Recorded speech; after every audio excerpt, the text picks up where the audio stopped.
மனிதவள மேம்பாட்டுத்துறை அமைச்சர் கில்லி சரத் என்று பெயரை புனைந்தாங்கியுள்ள அமைச்சர் அவர்கள்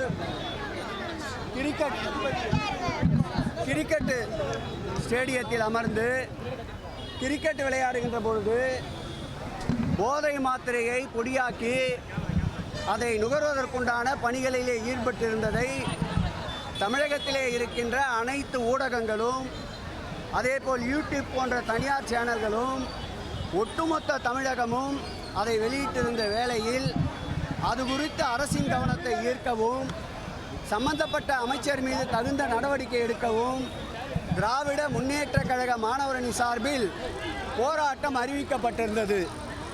அந்த போராட்டம் என்பது இன்றைக்கு சென்னை மாவட்டத்தில் ஒரே இடத்தில் நம்முடைய ராஜரத்னம் ஸ்டேடியம் அருகில் போராடுவதற்கு ஆர்ப்பாட்டம் நடத்துவதற்கு ஏற்பாடு செய்திருந்தோம்.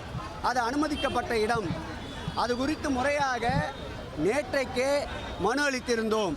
முதலில் நாங்கள் மாவட்ட ஆட்சியாளர் அலுவலகம் அருகில் கேட்டிருந்தோம். மாவட்ட ஆட்சியாளர் அலுவலகம் அருகில் கம்யூனிஸ்ட் பேர் இயக்கம் ஆர்ப்பாட்டம் இருப்பதால் நீங்கள் ராஜரத்னம் ஸ்டேடியத்தில் நடத்தி கொள்கிறீர்களா என்று கேட்டார்கள். நாங்களும் ராஜரத்னம் ஸ்டேடியத்தில் நடத்தி கொள்கிறோம் என்று அவர்களுக்கு ஒப்புதல் அளித்தோம்.